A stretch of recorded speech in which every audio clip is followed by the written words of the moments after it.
sehingga terjadi dialog antara Ustaz Budi dan syekh tersebut gitu ya. Kemudian panjang berbicara, kemudian menemukan kata ini yang disampaikan oleh syekh tersebut, yaitu al-asal liman asal. Artinya bahwa pendidikan dalam Islam itu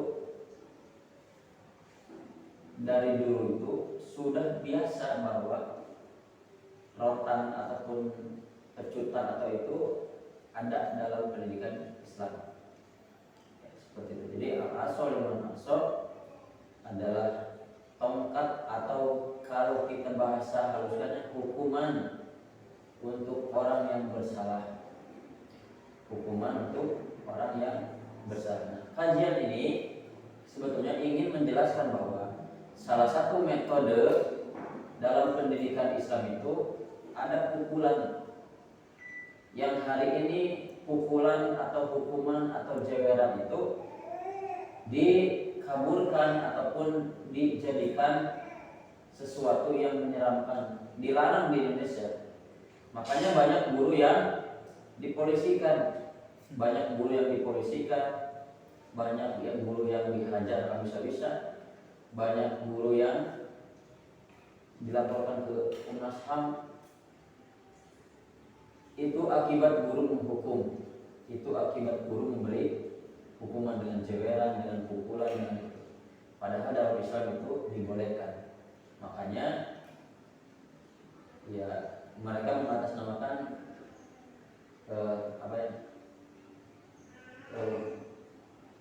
Komnas HAM, perlindungan anak ya, kan Kak Seto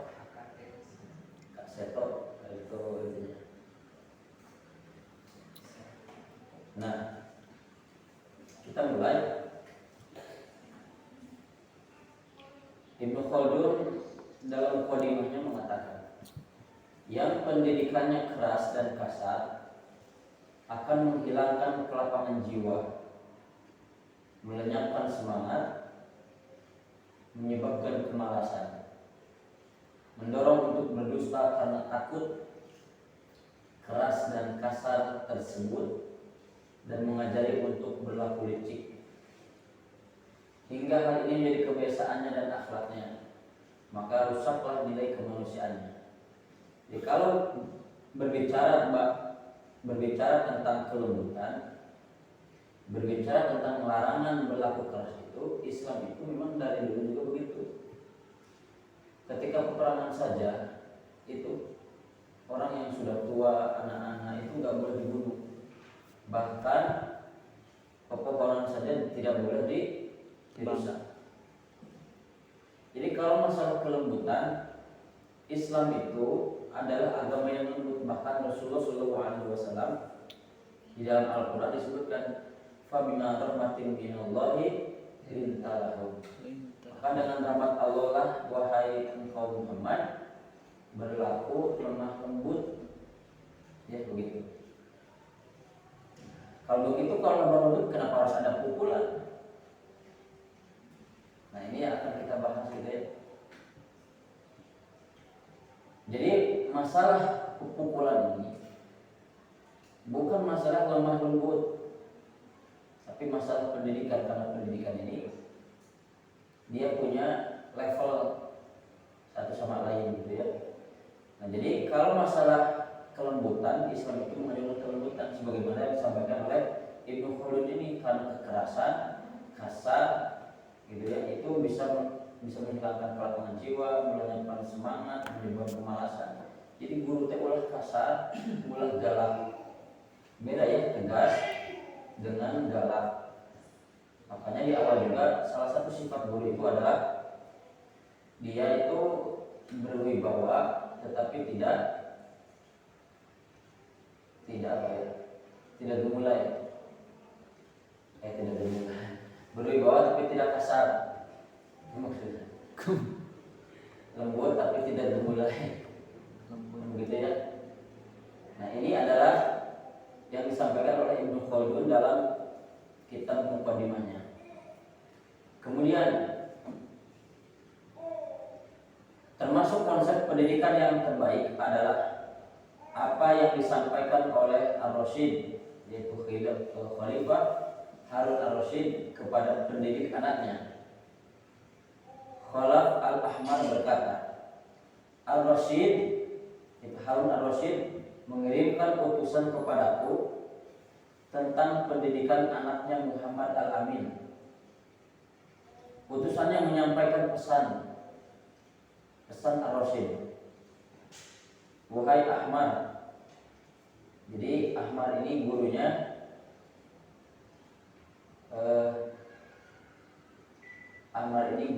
anak dari Harun Ar-Rasyid.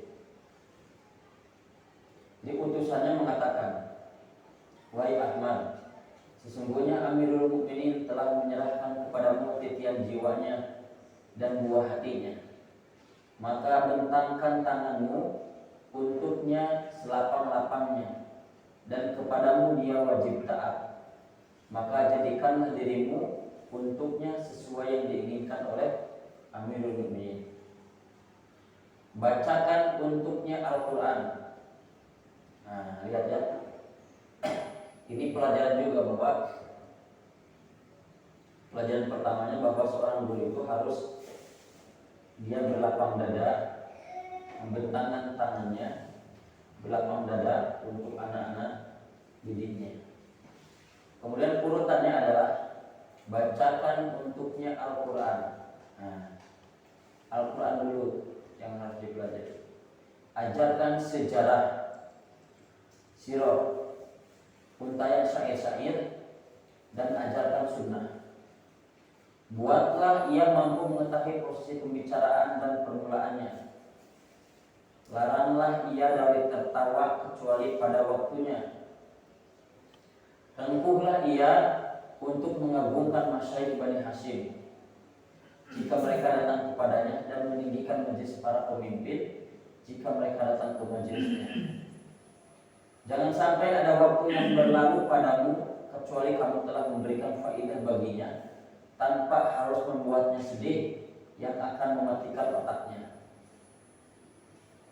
Jangan menjauh di waktu lapangnya sehingga dia merasakan manisnya waktu kosong dan membuatnya terbiasa dengannya. Luruskan ia semampumu dengan cara mendekat dan lembut. Jika dengan dua cara itu tetap tidak baik, maka gunakan cara yang keras.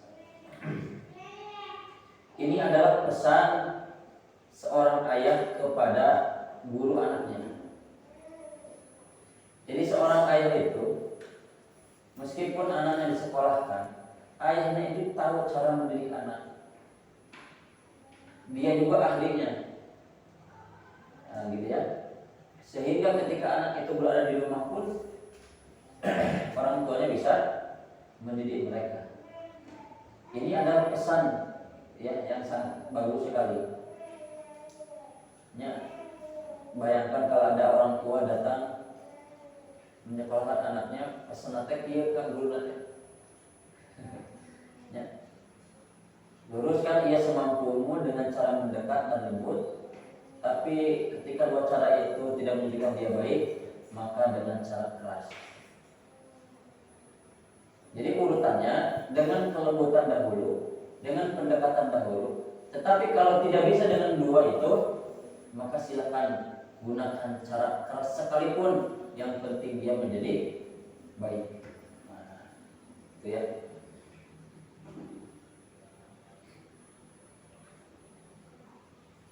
Ini dalam Ibnu Khaldun dalam Muqaddimah. Ini juga yang menjadi landasannya, menjadi landasan di kitab itu, bahwa hukuman dalam pendidikan itu ada, gitu ya.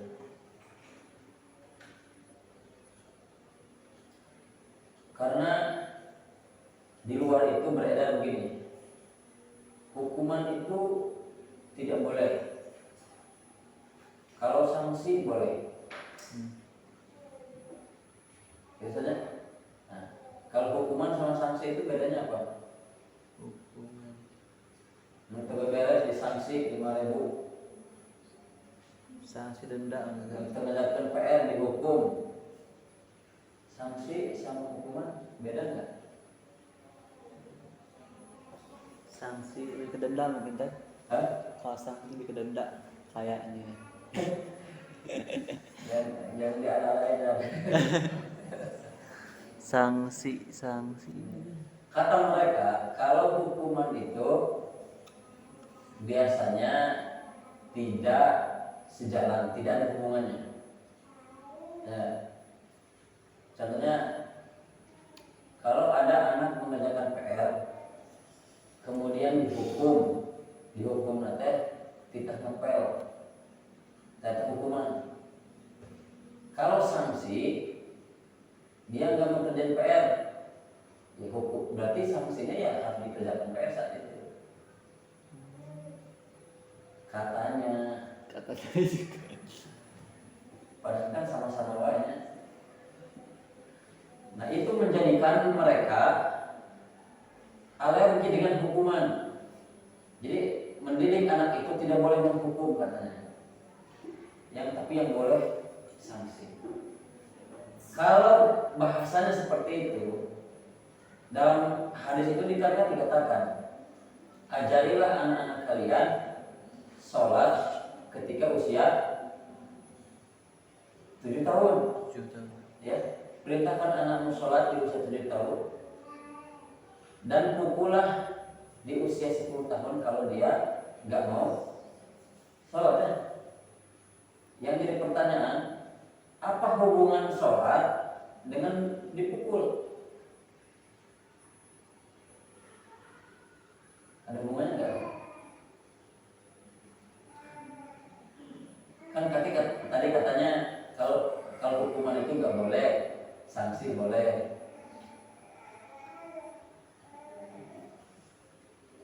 Nabi itu mengajarkan kita, ini anak ini suruh sholat di usia 7 tahun. Kalau usia 10 tahun masih nggak mau sholat, pukul. Gitu kan di sana. Yang menjadi pertanyaan, hubungan sholat dengan memukul itu apa? Berarti kalau begitu Rasulullah itu salah menurut mereka.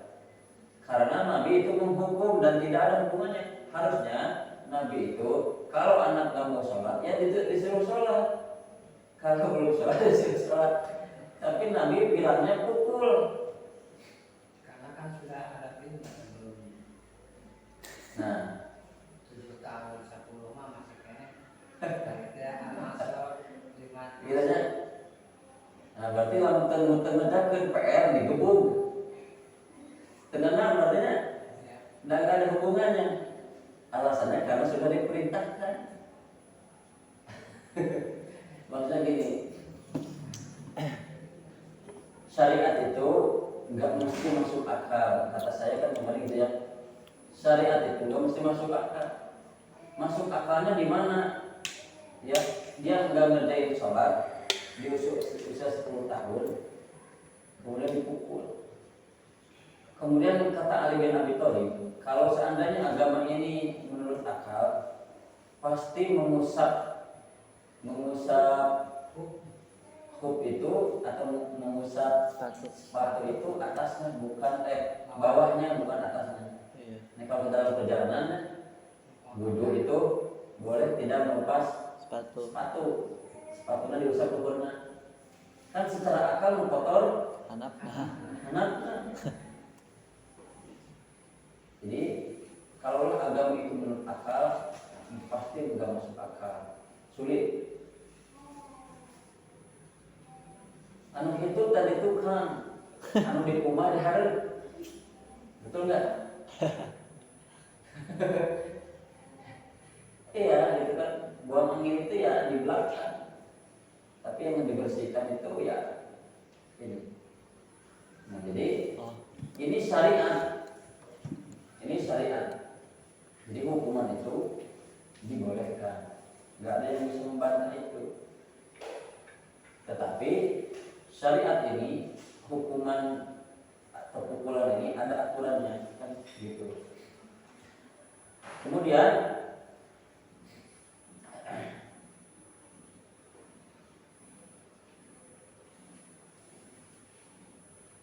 Syekh Atiyah Al-Ibrasi dalam kitab At-Tarbiyah Al-Islamiyah, juga dinukil oleh Syekh Jamal Abdul Rahman dalam Atfalul Muslim Kaifa Rabbahu Nabiyil Amin.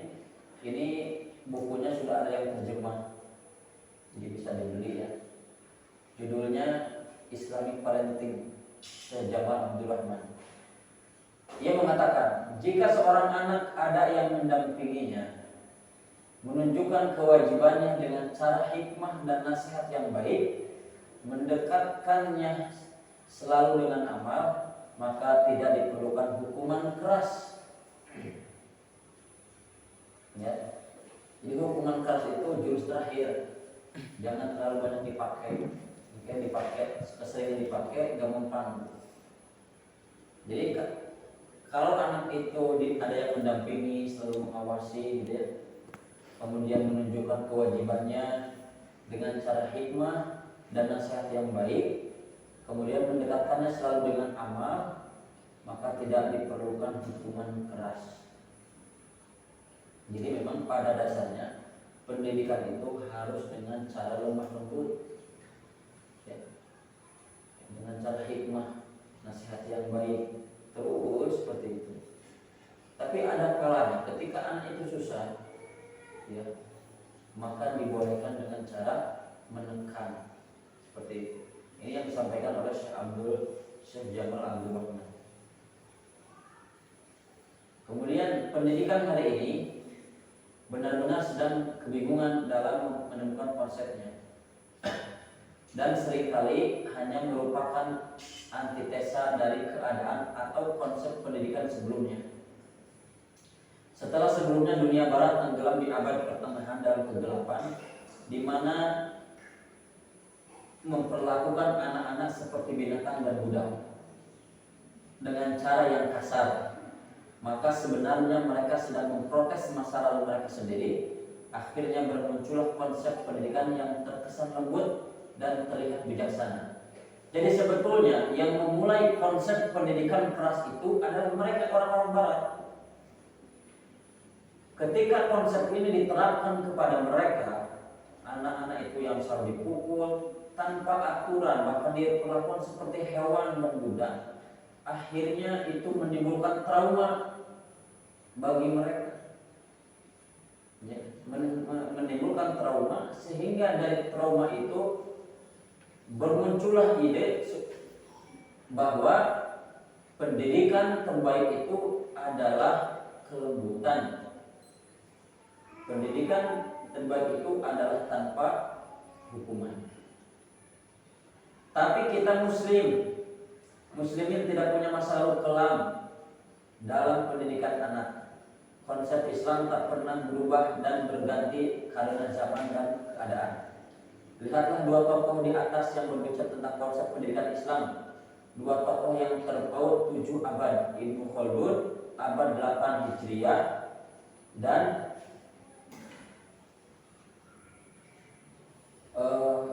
Al-Atiyah adalah ilmuwan abad ini,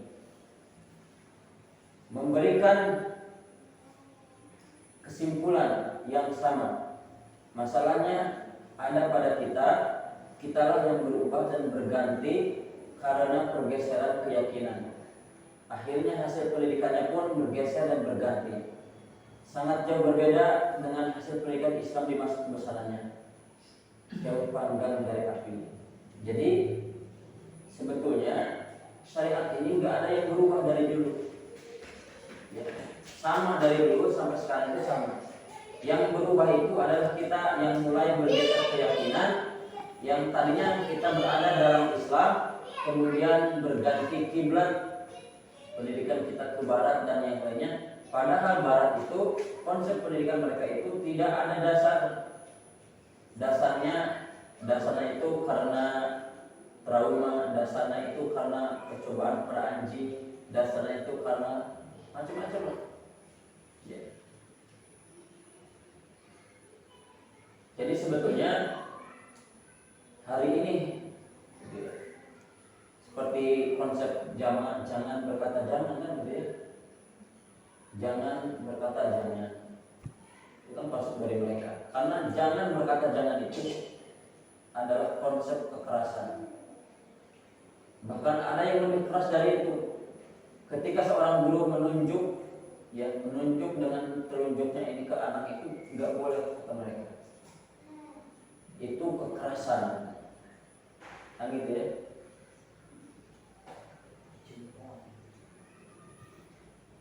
Dr. Khalid Ahmad As-Santun berkata dalam Tarbiyatul Atfal fil Hadis Syarif, di lingkungan pendidikan Barat dan para pengikutnya di dunia Arab dan Islam tersebar pemahaman bahwa pukulan bukan merupakan sarana pendidikan, tetapi merupakan sarana pendidikan kuno yang telah gagal. Tidak dipakai kecuali oleh guru yang gagal, keras, kasar, menakuti siswa dan membuat mereka tidak mau sekolah. Untuk itulah keluar keputusan Kementerian Pendidikan di berbagai negara. Larangan menggunakan metode ini dan mengancam guru yang memakainya akan dijatuhi hukuman yang berat. Pada abad pertengahan dan abad kejatuhan, pukulan ini diterapkan dengan cara yang tidak tepat dan berlebihan, hingga wajah para guru menakutkan bagi anak-anak. Maka aturan pendidikan ini hari ini datang sebagai antitesa zaman itu. Pukulan dalam Al-Quran adalah sarana pendidikan.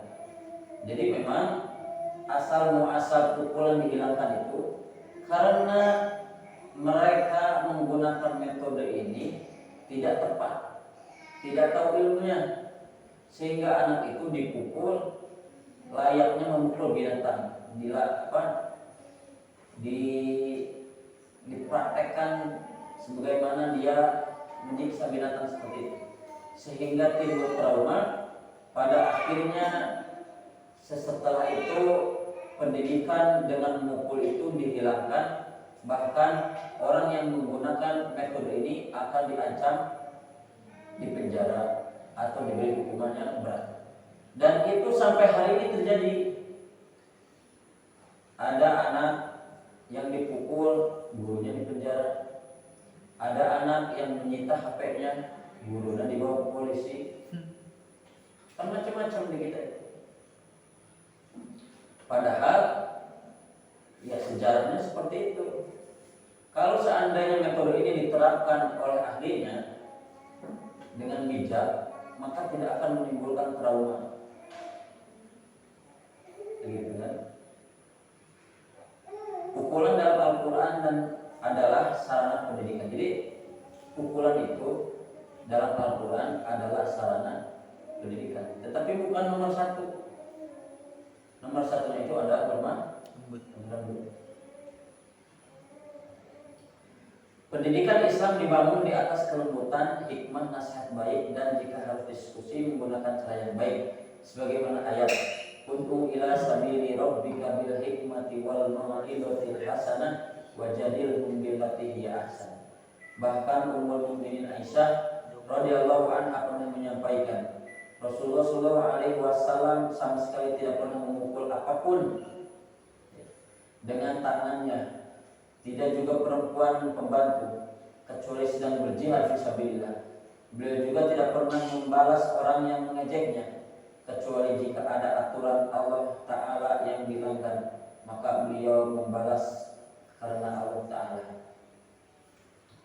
Kalau ada orang yang menyebutkan mana bukti dalam Al-Quran bahwa pukulan itu terjadi, kalau kita buka Al-Quran tentang nusuz, ya, tentang nusuz, coba yang punya Quran Android, buka tentang nusuz, itu adalah jika para suami khawatir istrinya berbuat nusuz, maka salah satu yang boleh dilakukan oleh suami itu adalah memukul, ya, kan pada awalnya dinasihati, dipisah ranjang, kemudian dipukul. Ada ya darinya, boleh memukul. Artinya memang pendidikan itu kan ini urutan nih. Coba saudara baca, ada artinya panjang.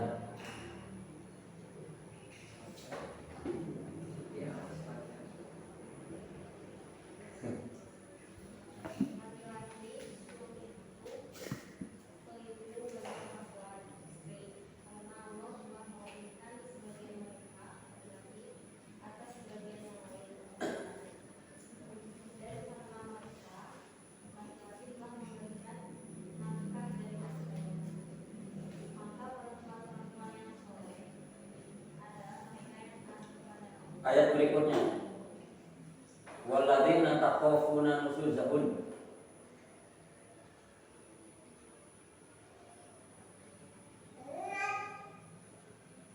Ada nggak? Iya. Anissa ya.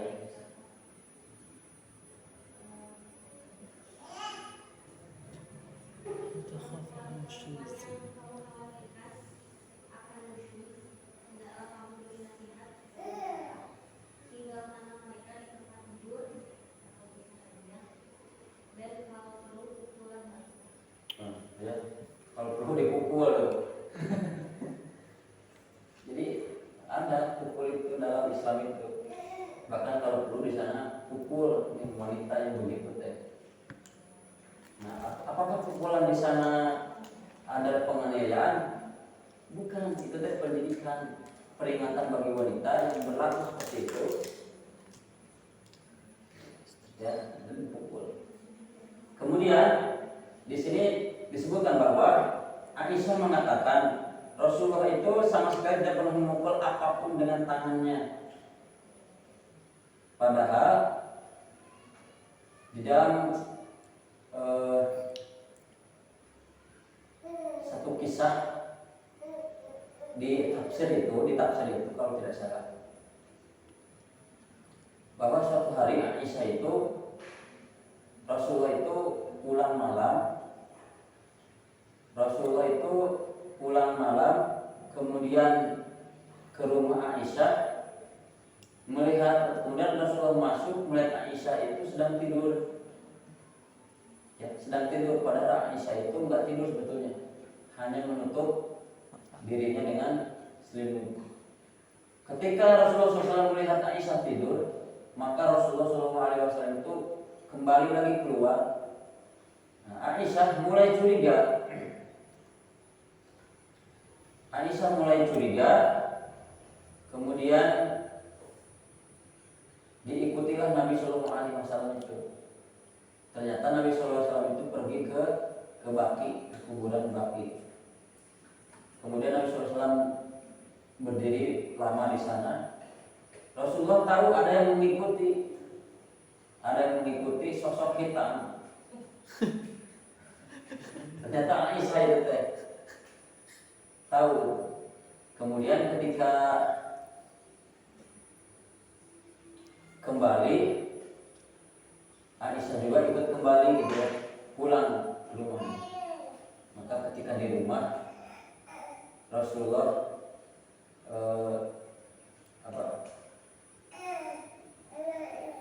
apakah kamu tadi yang berdiri sosok hitam itu, kata Nabi? Iya, wahai Rasulullah. Rasulullah di situ marah sambil menempelkan tangannya di dada Aisyah, kemudian didorong, gitu ya, seperti itu, sampai Aisyah merasa kesakitan. Kenapa Nabi SAW melakukan itu? Kenapa Rasulullah marah? Karena Aisyah terburu-buru menyimpulkan, sumurkan Nabi mereka istri lain. Ya. Jadi Aisyah cemburu, khawatir Rasulullah balik deh buat mereka istri lain, ditutup ke suudzon. Kata Nabi SAW, apakah kau menyangka aku akan pergi ke istriku yang lain? Nah, itu adalah salah satu pendidikan. Artinya ya itu adalah satu bentuk ketidaksetujuan Nabi SAW dengan mendorong. Tapi kalau antum melihat di tafsirnya, mendorongnya itu dengan tangan yang meregi, didorong itu. Dan Aisyah sampai merasakan sakit. Itu ya. Jadi bukan tidak ada pendidikan dengan pukulan, itu ada. Hanya saja orang-orang sekuler membolak-balikan fakta itu dan menjadikan hukuman dengan pukulan itu begitu mengerikan, ningsieun gitu ya. Makanya tidak diperbolehkan bahkan di negara kita ini. Dr. Said bin Ali bin Wahab Al-Qahtani dalam Al-Hadyu An-Nabawi fi Tarbiyatil Aulad membimbing kita. Tapi jika kelembutan dan kasih sayang tidak lagi bermanfaat, maka pendidikan yang hikmah adalah meletakkan sesuatu pada tempatnya dengan tepat dan profesional tanpa menambahi dan mengurangi. Ya, lihat bahasanya bagus. Jika kelembutan dan kasih sayang tidak lagi bermanfaat, maka pendidikan yang hikmah itu adalah meletakkan sesuatu pada tempatnya. Pukulan itu sesuatu yang hikmah kalau tepat waktunya, kalau tepat kondisinya. Seorang pendidik seperti dokter dalam mengobati penyakit pasien. Di antara penyakit ada yang memerlukan perlindungan di mana pasien dilarang memakan makanan tertentu. Di antara penyakit ada yang memerlukan obat dosis ringan. Tapi ada penyakit yang memerlukan pengobatan kai dengan api. Bahkan ada yang memerlukan proses operasi bagi si pasien jika tidak ada lagi pengobatan yang lainnya. Nah, jadi guru itu seperti dokter. Dokter itu ketika pertama datang ngasih dosis ringan. Kecager kene datang deui sebentar kasih naik ke dosisnya. Kecager kene ngasih operasi ya. Jadi ketika dokter menyatakan harus dioperasi, itu bukan berarti dokter nggak sayang sama kita. Justru dokter itu sayang, makanya kakinya harus dipotong. Orang yang penyakit gula, diabetes itu kan biasanya membusuknya. Kalau sudah parah nggak bisa diobati, wayahnya harus dipotong, diamputasi. Kalau tidak dipotong begitu, justru akan menghilangkan nyawa. Nah, apakah perlakuan dokter dengan mengoperasi pasien itu atas dasar kekerasan? Bukan, justru karena kasih sayang dipotong. Justru karena kasih sayang anak itu dipukul supaya kapok, supaya beribadah. Maka hal itu digunakan saat diperlukan dengan mematuhi persyaratan dan kaidah-kaidah syariat. Dan dalil dari Al-Quran ataupun Sunnah mengizinkan takdim dengan kekuatan saat diperlukan. Takdim dengan kekuatan. Jadi hukuman dalam Islam itu namanya takdim. Takdim itu dari kata adab. Adab ya, adab. Jadi takdim adalah hukuman yang menjadikan seseorang itu beradab. Kenapa namanya takdim? Supaya kita nggak salah niat. Kita itu ketika memukul itu bukan balas dendam, tapi menjadikan anak jadi beradab. Makanya nanti ada syarat-syarat ketika kita ingin menghukum bahkan memukul itu, ada syarat-syarat supaya apa? Supaya pukulan itu hadir bukan atas dasar kebencian, bukan atas dasar balas dendam karena kesal. Ya. Katanya kewean ke budak, gitu ya. Bukan atas dasar itu. Bahkan Dr. Said bin Ali mencantumkan 32 dalil dari Al-Quran dan Sunnah yang menjelaskan secara umum dan khusus tentang hukuman dalam pendidikan. Oh, banyaknya dalil kan? 32.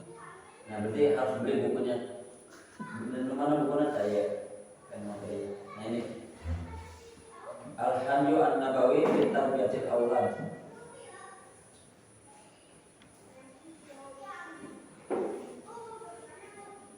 Semua ini untuk menunjukkan dengan sangat gamblang, terang dan tidak meragukan bahwa Islam mengizinkan hukuman dalam pendidikan.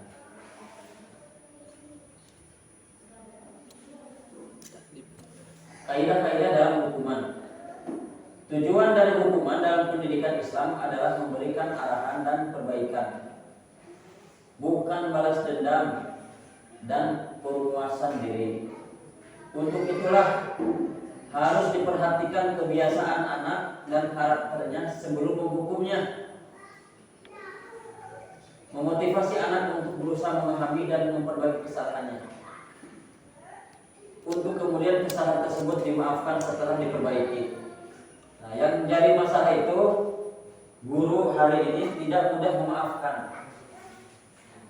Ketika ada anak bersalah, dia bersalah, mengakui, kemudian kita hukum. Ya, ketika hukum.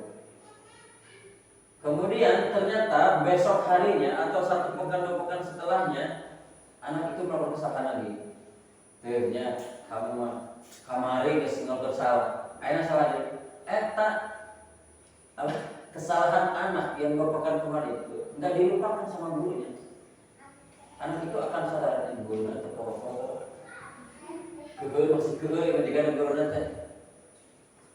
Jadi harusnya ketika anak dikasih nasihat, dibimbing, kemudian dihukum, harus sudah lupakan dan jangan diungkit-ungkit lagi di depan anak itu. Kesalahan ini ya kesalahan yang baru, bukan kesalahan yang kemarin. Ya, kata anak bersalah itu udah 1 tahun dulu masih ingat. Tahun kemarin gitu wae. Jadi sudah, ya. Kemudian kesalahan tersebut dimaafkan setelah diperbaiki, sudah dimaafkan, dilupakan kesalahan-kesalahan. Jangan diungkit-ungkit. Kalau diungkit-ungkit berarti masih ayat rendah. jelas. Nah, sehingga kabarnya anggar saya tamat di Babila. Nah, jadi ini Syekh Jamal Abdurrahman.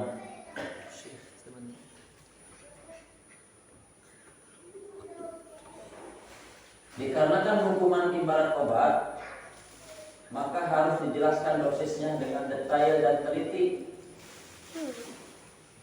Jika dosisnya kurang, maka penyakit tidak sembuh, dan jika dosisnya kebanyakan, maka bisa membahayakan pasien mati. Untuk itulah kita semua harus mengetahui kaidah-kaidah hukuman yang merupakan dosisnya, sebagaimana yang diajarkan dalam Al-Quran dan Sunnah. Berikut ini kaidah-kaidah hukuman diambil dari berbagai buku pendidikan Islam yang disimpulkan dari berbagai ayat dan hadis Nabi. Kelembutan dan pendekatan harus dilakukan terlebih dahulu sebelum hukuman. Jadi kalau ada anak itu sekali 2 kali itu harus dengan kelembutan nasihat, Jadi ya, harus didahulukan.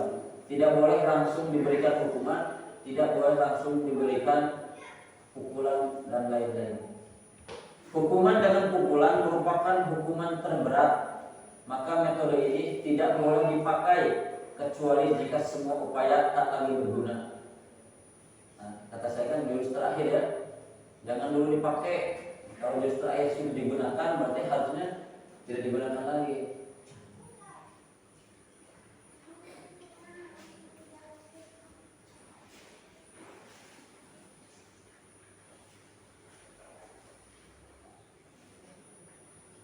Kemudian ini ya, menggantungkan cambuk adalah perintah Nabi. Ini bukunya juga ada, ya, Asadullah Al-Faruq penulisnya. Gantungkan cambuk di rumahmu, judulnya begitu. Ya, jadi buku parenting pendidikan anak itu banyak sebetulnya. Cuma memang kita juga harus pandai milih-milih.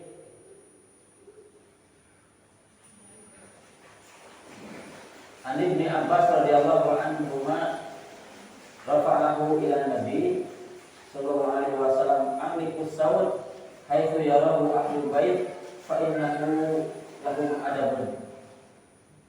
Dari Ibnu Abbas radhiyallahu anhu dan ia marfu'kannya kepada Nabi sallallahu alaihi wasallam.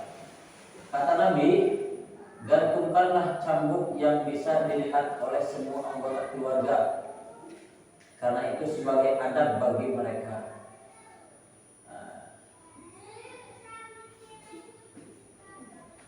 Riwayat yang lain, la tarfa'u asaka anhum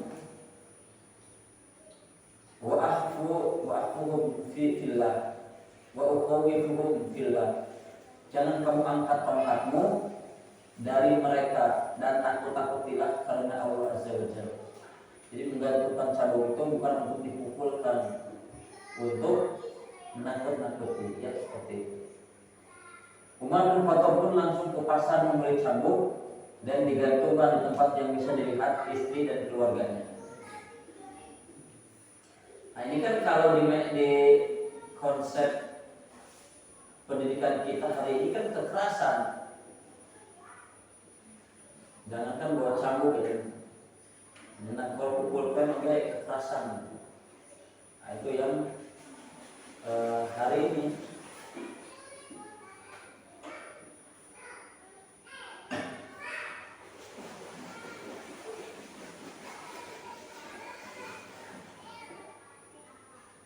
Kemudian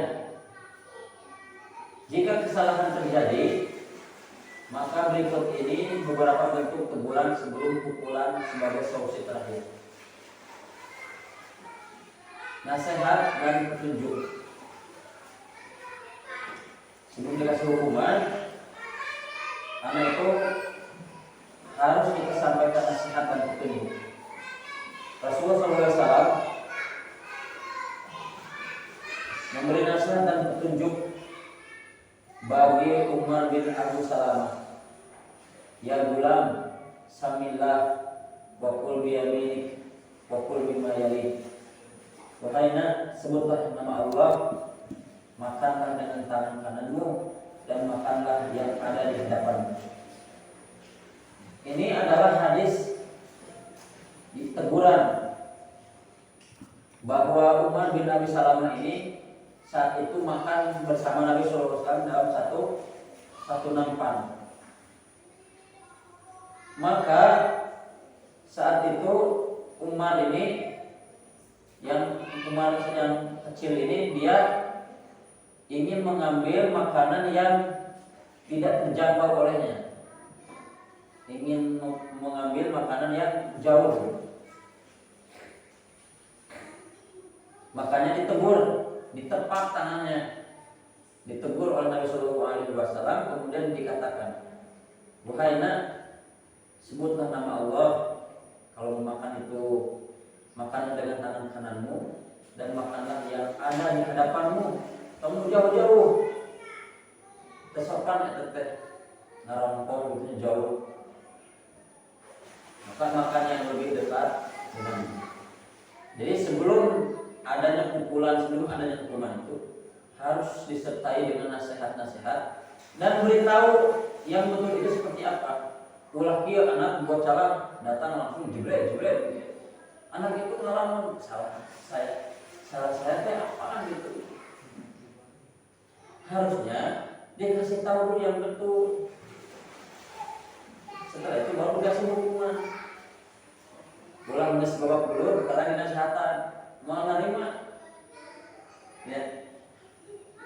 Sudah dicepat dulu, sudah jaga dulu baru. Tapi kalau dia tahu bahwa dia bersalah, dia sadar dia bersalah, dia akan ridho dihukum. Ya, dia akan ridho dihukum. Kemudian berpaling. Rasulullah SAW jika melihat dari salah satu keluarganya ada sebuah dusta, beliau terus berpaling darinya hingga ia bertaubat. Jadi si budak teh bisa dinasehatan, bisa dikasih petunjuk, berpaling teh, ya berpaling, nanya atau dijawab, ya, pokoknya dicuekin abis-abisan. Antum juga kalau dicuekin nangis, saya salah apa? Tapi memang hal ini tidak boleh lebih dari 3 hari, kecuali kesalahan-kesalahan yang besar dan itu kekhususan Nabi Sallallahu Alaihi Wasallam.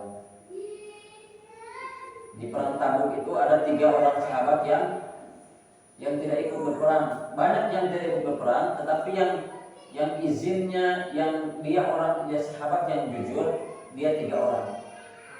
Ada Ka'ab bin Malik, ada Sahal bin, ada satu lagi itu, ada 3 orang.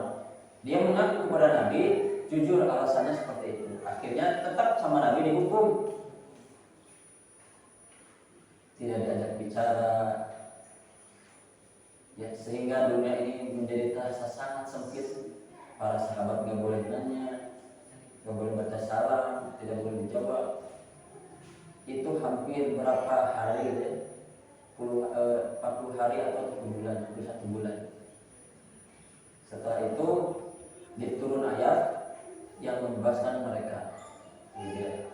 Maka anak juga, tapi anak ini dia kalau gak ngerti sama kita, kalau kita berpaling malah seneng.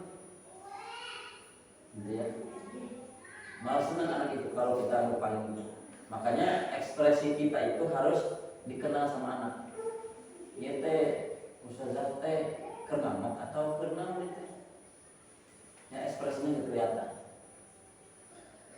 Ekspresi wajah, ekspresi yang menunjukkan ketidaksenangan atas perbuatan itu. Ya harus tahu ya anak-anak itu kita sedang marah, kita sedang gak suka. Nah, harus tahu. Jadi ekspresi wajah itu.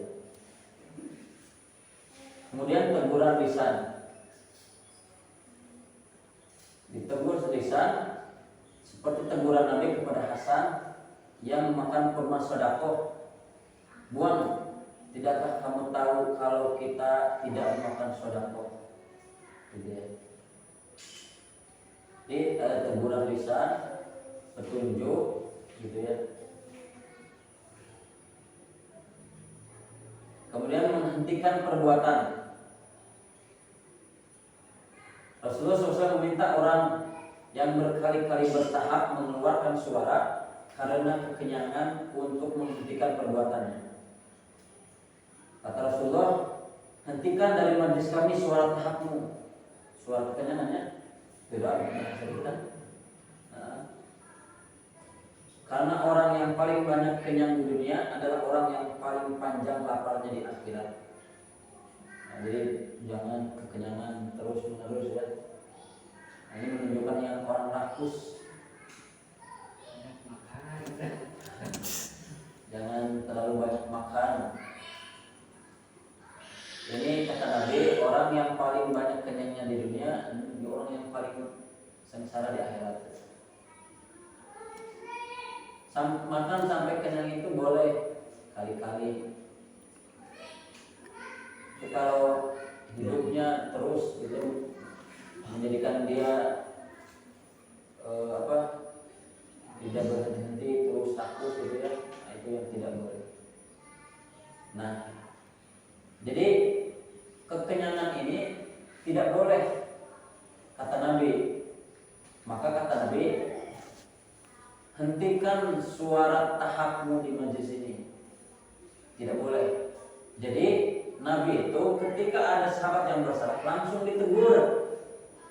Tidak dilama-lama lagi. Hentikan perbuatan salahnya. Kan kalau ada anak maling jambu, anggap gue menang. Entah saat itu ketika melihat kemungkaran langsung ditegur saat itu juga. Kecuali ada hal-hal yang menjadi pertimbangan, itu boleh. Tapi asalnya langsung ditegur saat itu juga.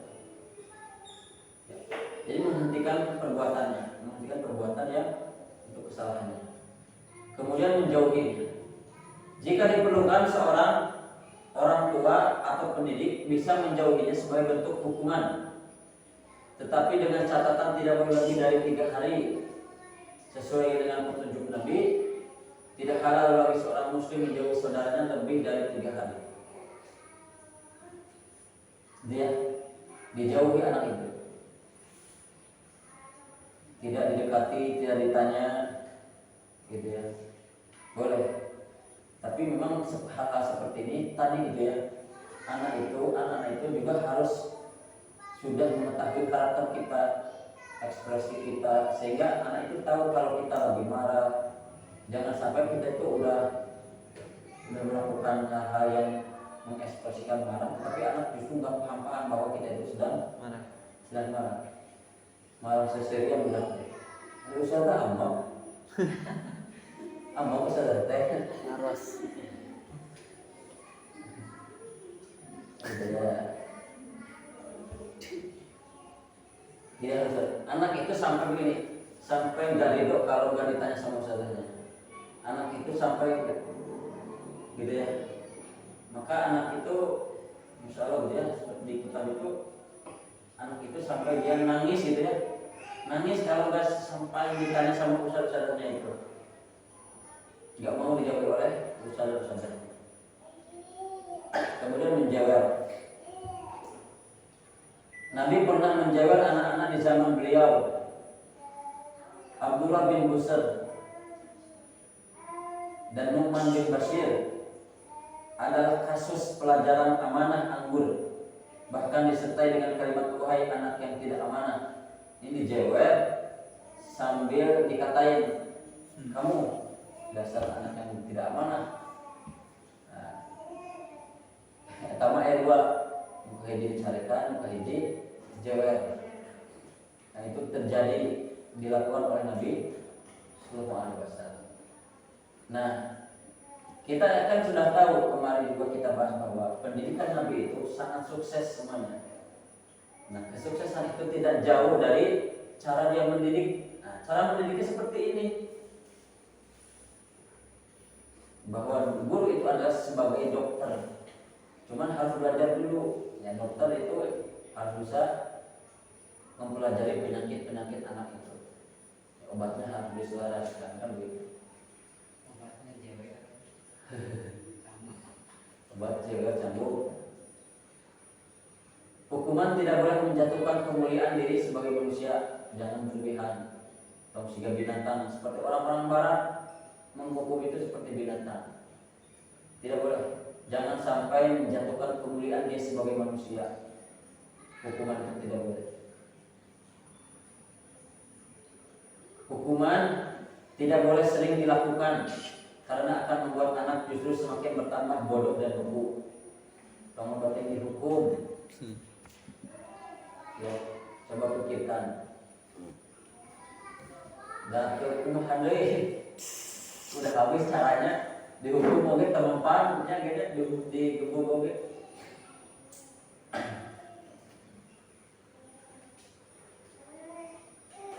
Beri kesempatan pada kesalahan pertama untuk memperbaiki. Kasih kesempatan dulu, kasih nasihat dulu, itu salah ini. Kasih kesempatan pada kesalahan pertama untuk memperbaiki. Kemudian jangan mengancam dengan sebuah hukuman jika tidak dilaksanakan. Awas, kalau mengerjakan PR dipukul. Nah, pas tidak menjadi PR nggak dipukul anaknya. Nah, itu mengajarkan kedustaan. Ada mau dinamakan susah menyisir dan mengumpul. Nah, nggak boleh mengancam dengan sesuatu yang tidak dilaksanakan. Nanti efeknya tidak baik sama anak-anak. Makanya kalau kita melihat anak-anak dan membuat kita jengkel, jangan bicara, diam saja, sabar dulu, tenangkan hati dulu, setelah itu baru ngomong. Karena khawatir kalau kita bicara ketika marah, ketika jengkel, nanti bahasa yang keluar itu jelek-jelek, ancaman lah, hinaan lah, dan itu tidak baik. Ya. Jaga lisan saat menghukum. Jaga lisan. Ya, ulah segala disebut dasar ya anak pondok misalkan ya. Yang menghukum harus langsung orang tuanya atau gurunya, tidak boleh diserahkan kepada saudaranya atau temannya. Dia bisa hukum jika itu nggak boleh. Harus langsung dihukum oleh gurunya atau orang tuanya. Lalu dihukum ku batur, kayak misi gelut, misi dendam karena hukumna, padahal ditahna gurunya, ya tidak boleh. Harus gurunya atau langsung orang tuanya. Jika semua hukuman sudah tidak bisa lagi memperbaiki, maka hukuman terakhir berupa pukul atau sabet bisa dilaksanakan dengan perhatian beberapa syarat berikut. Nah, mukul juga. Ini kan tadi hukuman itu kan hukuman semua ya. Jadi hukuman itu bisa dijauhi, ya bisa kita jewer,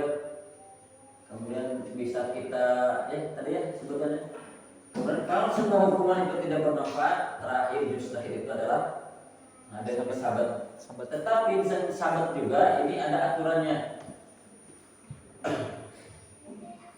Makanya nanti untuk yang lebih jelasnya silakan beli juga bukunya.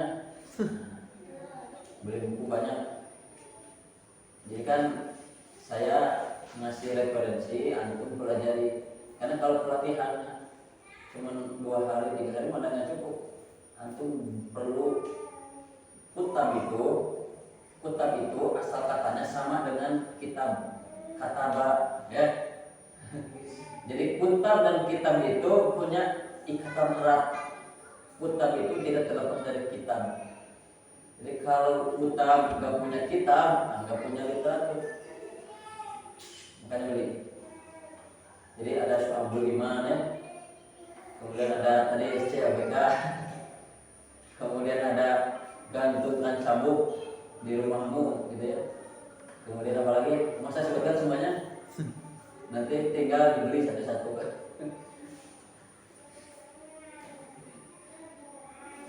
Oh ya, tadi Islamic Parenting Syekh Jamal Abdul Rahman. Harganya 80.000. Saya nggak jualan. Ya.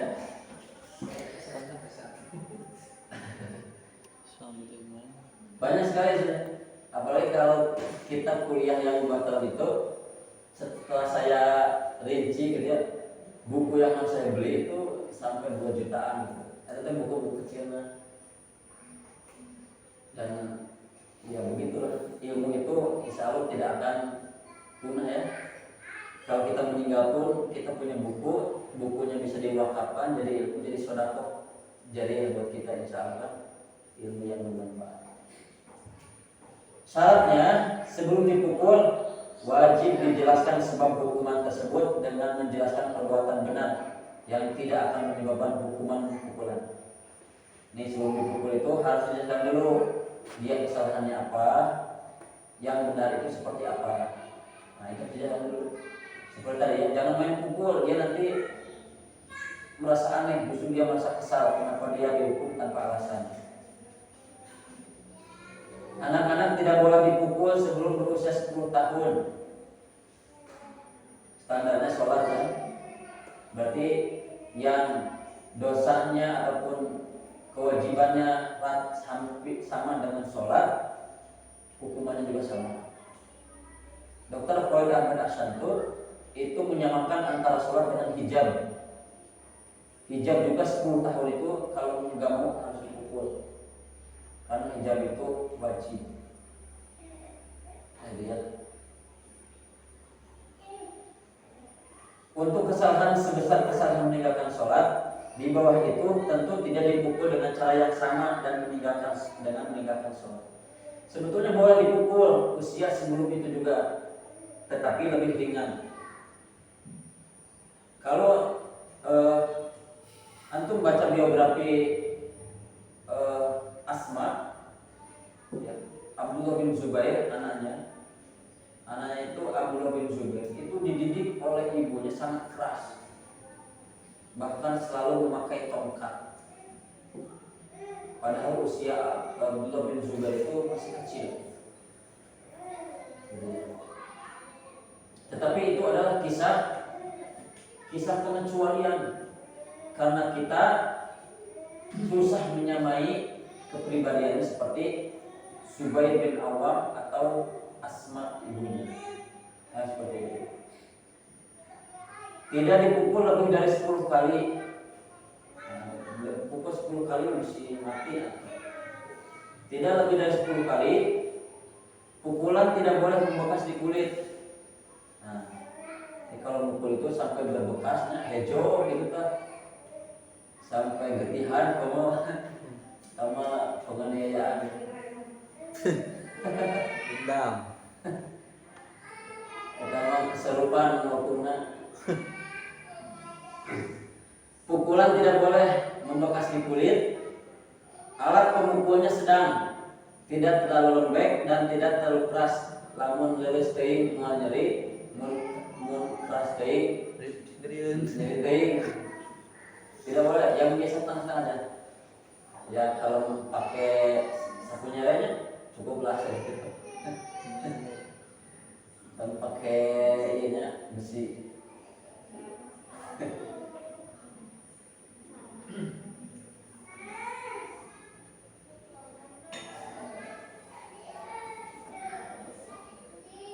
Pukulan diberikan di beberapa bagian badan, tidak di satu tempat. Jadi pukulan di tangan, intinya di tempat bekas pukul, tidak boleh. Satu pukulan di tangan, satu pukulan di tangan kiri, satu pukulan di kaki, gitu. Jadi di tempat yang berbeda, jangan di tempat itu lagi. Hukuman itu atau pukulan itu. Berikan jeda dari satu pukulan ke pukulan berikutnya agar rasa sakitnya mereda terlebih dahulu. Cepret sekali, antar bola, cepret deh, supaya cepretan pertama reda, cepret deh. Tidak boleh memukul wajah, kepala, dan kemaluan. Lebih baik pukulan di kaki atau tangan. Ya, pulang pulang. Wala tadribul wajh. Ya. Jangan memukul wajah. Fatal wajah ini. Kemaluan tidak boleh. Kepala tidak boleh.